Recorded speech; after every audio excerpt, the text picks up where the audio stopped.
the new director at Anderson Institute of Technology. I have over 20 years of experience in education at all levels, from school level to district level. I'm really, really excited about this opportunity to come and work with all three districts, Anderson 3, 4, and 5, and really promote this amazing facility that has so much to offer for all students. You're not a stranger to Anderson, though. Remind people where you came here from. So I spent the last 7 years in Anderson School District 1, where I was the director of planning and development / student services. I was kind of the jack of all trades, just had my hand in a little bit of everything, really is to support our principals and support our superintendent and assistant superintendents, and just really be there for kids, just finding funding for students, different grant opportunities, growing programs, just different things like that. It's just, again, everything comes back to our students, and what we do is for them every day. So they're our why. This is why we do what we do. Previous to that, I was in Greenville County. I was a principal and assistant principal. My teaching background is special education, so I'm very passionate about teaching students with special needs, especially to be able to be contributing members of society and standing on their own 2 feet, and again, not being excluded for disabilities, that they need to, even the playing field a little bit, either with accommodations or specialized instruction. But I'm just very, very passionate about all students.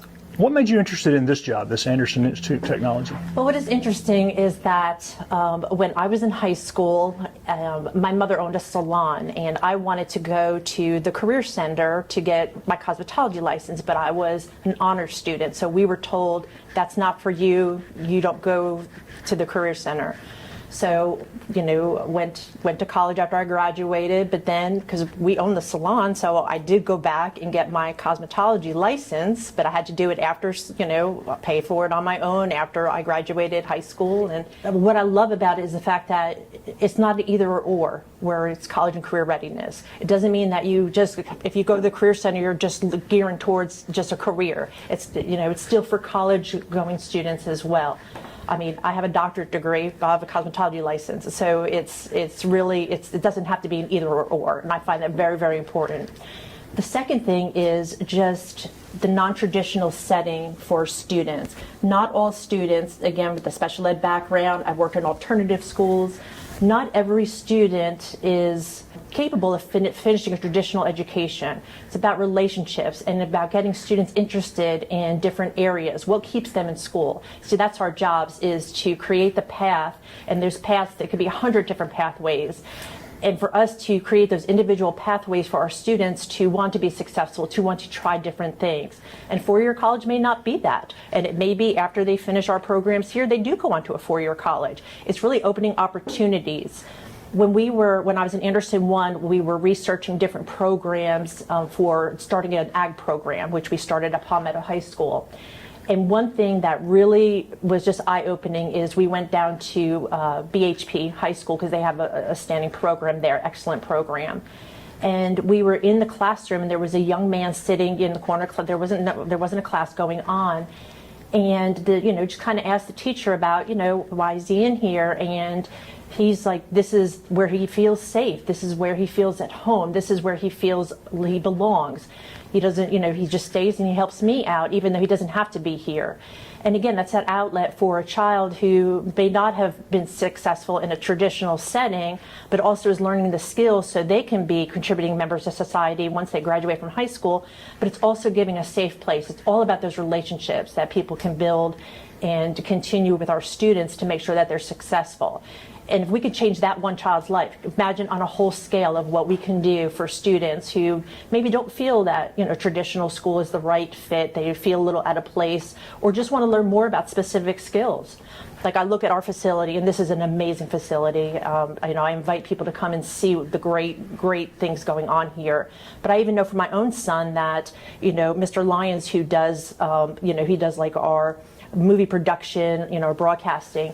That would have been a great program for my son had he researched it when he was, he's 27 now, and I mean, but it's just the different programs, but there's such an array of choices for our students, from mechatronics to welding to, you know, the cybersecurity to, I mean, cosmetology, biomed, our CNA class. I mean, we have just so many different opportunities, automotive, and this phenomenal facility with such great business partners. You know, we've got Michelin, we've got Arthrex, we got Bosch. I mean, and we're still adding to that list. So just having those partnerships and really look at what is the needs of the area, because you know we feed from Anderson 3, 4, and 5. However, the needs in Anderson 3, 4, or 5 are very different. So we need to make sure with our advisory boards that we are collecting, you know, the information. What is the needs for our area? Working with, you know, Terry Gilstrap at Workforce Development, working with Tri-County. I mean, it has to be a community partnership because,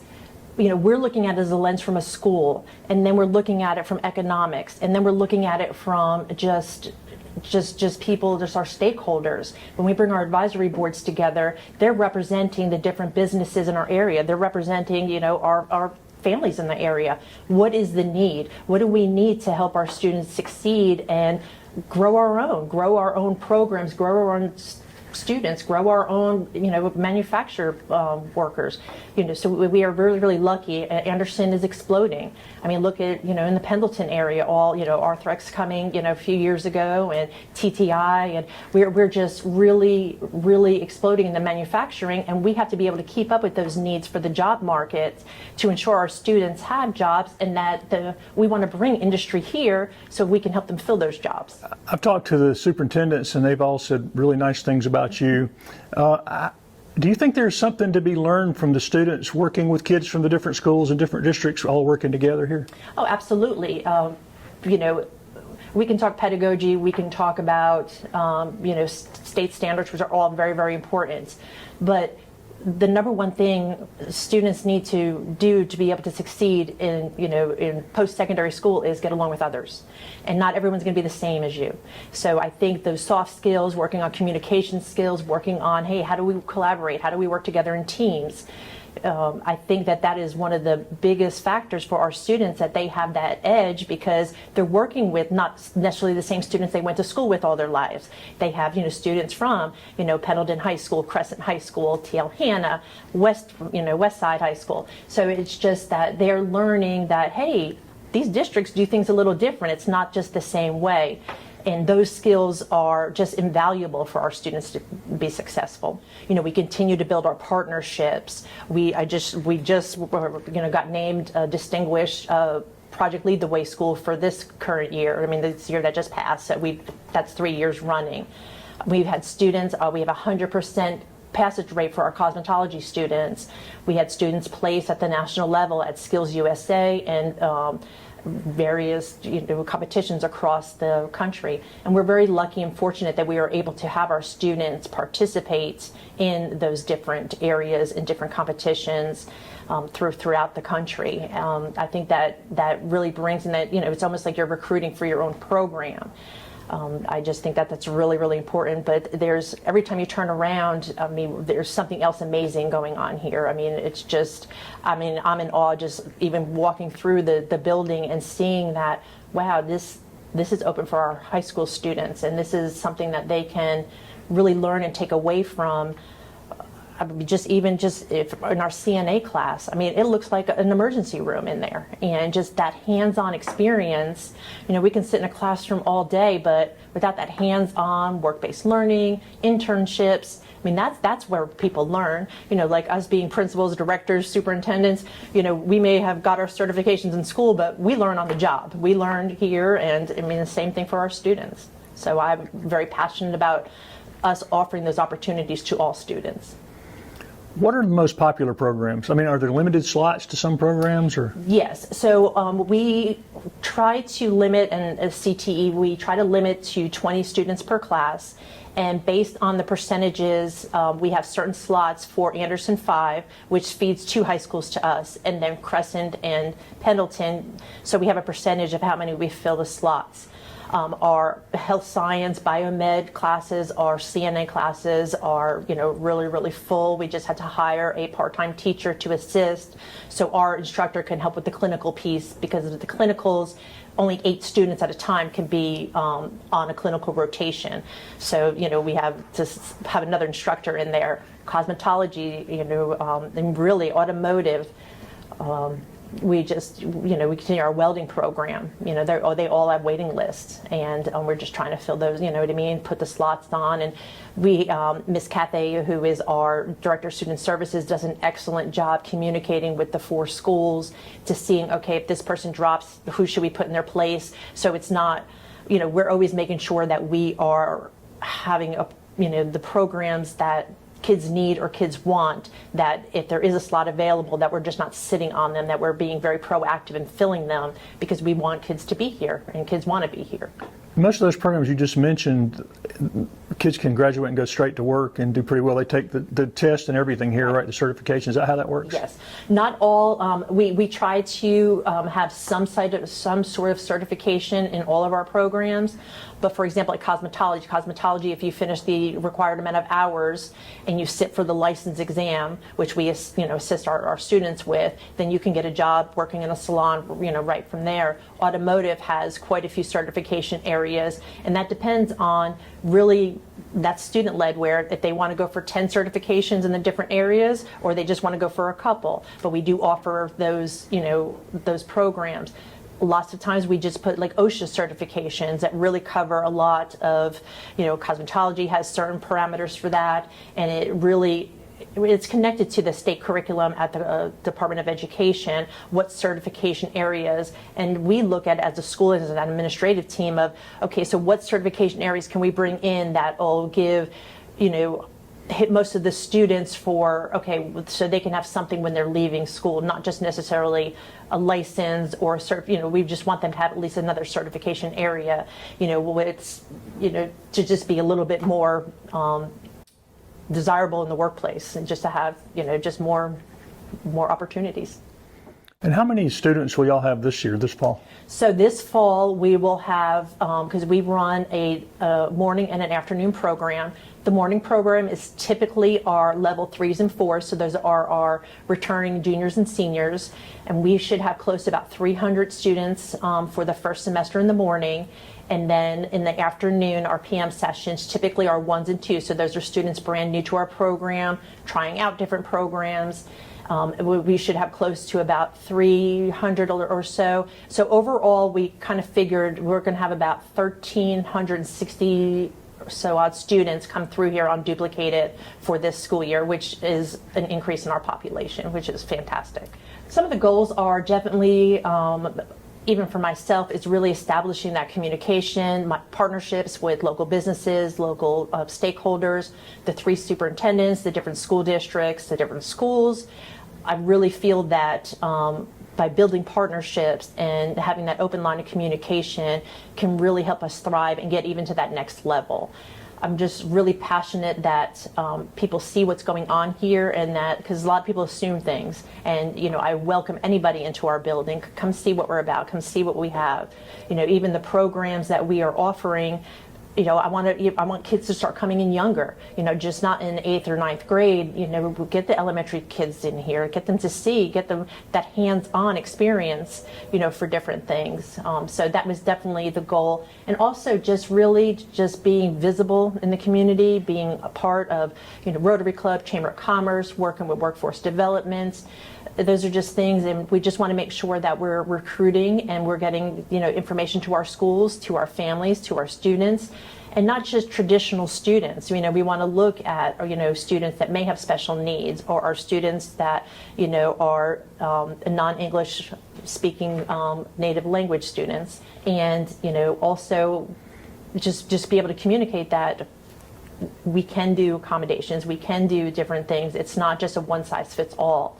We are willing, and we want to work with the non-traditional populations to show them that, hey, they can come to your school here too. Every 5 years, local school districts with CTE are required to do a comprehensive local needs assessment, and our 5 years is up. So we work with Tri-County, we work with the Anderson, Oconee, Pickens career centers, and we create the local needs assessment. So we look at data that comes from workforce development and employability, and also what are the trends, what are the areas needed. And again, areas needed may be different in Star Iva rather than downtown Anderson. So we have to take that into consideration on what are the needs for industry or the different programs. So we're going to continue to look at that. And again, a lot of information from our stakeholders, including our students. What programs do they want to see? We just want to make sure that the programs that we choose are, will be viable in our area, that students can get a job afterwards, and that are really helping our local economy. I mean, that's really what it's about, just growing our own. Like if Anderson County Economic Development brought in a particular company that had needs, they would work with you guys to provide training for it, is it? Yes, we have a lot of partnerships, which is fantastic. For example, we just had 2 of our instructors come back from Siemens training, which through a grant through Dodge was able to help us pay for that.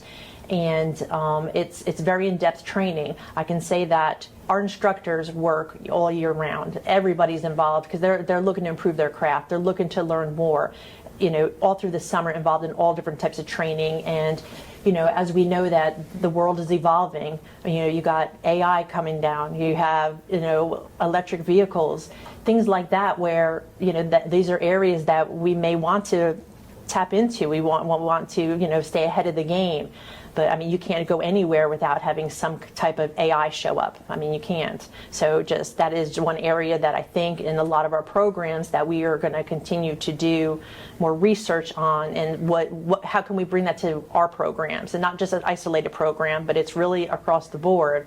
And I know the Department of Education and the Senate, they're putting money aside for expansion of AI programs. So that is something that we definitely want to grasp onto and see what we can, because we have some teachers that are being trained, with the project Lead the Way and then the AI component this summer. So how that's going to look going forward, we don't know, but we are very open to whatever we can do. Does that make it challenging to recruit teachers? Because let's say in a traditional classroom, if you taught history or math or English or something, there's not the profound fast forward technology at work there. Is it harder to recruit teachers here? I would say yes, because we're looking for individuals with a specific skill set who have industry experience, but also we're still in education. So, we try to recruit, and this is a great situation for people who don't want to work, every week and have, work weekends and things like that. The schedule is really conducive for people who want to spend more time with their family, who want to travel. And there's pros and cons. We have to make sure that the people that we are bringing in our building, because most of them are non-traditional educators, so there's still that education component that we just want to make sure that we're supporting for working with students. And it could be that pedagogy, or it could be the curriculum standards, where people may have that industry knowledge but need some assistance in those areas, and vice versa. So I think that once we have our instructors, and we have excellent instructors here, I've met so many wonderful and so passionate about students, passionate about their programs, growing their programs, community partnerships. We have to make sure that we are supporting them, so they want to continue to be with us and grow the programs with us. It's collaboration. It's our building. It's our program, and they're an integral part of growing what we are here at AIT. We want all students to be afforded the opportunity to get either an education that is relevant to either life skills or what can they do once they graduate from high school. And we certainly don't want any area to get in the way of that. However, we have to make sure that we're taking everyone's individual IEP and looking at their accommodations and placing them appropriately in, which as per their individual IEP. Tell people what that is. Oh, I'm sorry. An IEP is an individual educational program. Every student who receives special education services will have an IEP. And what that is, it's a focus on goals and objectives, focus on really what what the areas of needs are for the student and how we're going to address those needs, current functioning, and then really setting a plan in place of either accommodations, which is for students. So say they have a reading disability that they may need tests read to them. We can do those accommodations. We just have to be very cognizant of not modifying curriculum, because that's changing curriculum. And with our certification areas, we're just not able to modify curriculum, but we can certainly accommodate, for students. But that's why it's really important to look at those IEPs, look at the needs, and to match them up with the appropriate programs that they can be successful in. And this building is ADA accessible throughout, correct? Yes, sir. Yes. Yep. And the same thing for 504s. You have special education, and then you have 504 plans, where special education is specialized instruction, where a 504 usually has something medical tied to it, impedes the student's academic success. So, the students with 504s, have accommodations as well that, we follow, and we communicate with our teachers and help them support and how that could look in the classroom. You mentioned integration in the community. I think one of the things that helped raise the visibility in the last couple of years is the Touchdown Club meeting Yes. out here. Y'all have some other folks that meet in y'all's auditorium as well, is that? Oh, yes. If you looked at our schedule right now, we are filling up. But yeah, I think the Touchdown Club starts again next week, I think, or either this Friday or next Friday. They start coming in. And we've had, today it's pretty quiet, but we have had events here every day for the last week and a half. And just looking at the calendar, we have events, pretty much almost every day going up until, I don't even know when. I haven't even looked that far out. But it's good. It's good because we want people to see, this beautiful building, it was created with the penny sales tax, and it's just really, it's for us to give back to the community for, what they did to help us create this space, and with Dr. Couch's vision, and the three superintendents at the time, and just really their forethought and their vision going forward. Now it's all coming to fruition, and it's just an amazing facility. And you said communication is going to be a priority. What are some of the communication outlets y'all use to try to let people know? Well, definitely social media. We definitely want to communicate through social media, but also nothing beats that face-to-face communication. So even having some open houses or people to come in for different events to really see what's going on, and just really being available at different events, the Chamber of Commerce and things like that. Anytime I have a 3 or 4 minute elevator pitch that I can promote our facility and our programs and our students, I want to take the opportunity to do that. And again, just ensuring we're saying the same message. One thing, I'm grateful and very blessed. I have a very strong administrative team, and just together with our collaboration, we know that we can just really continue to take AIT into just the next level.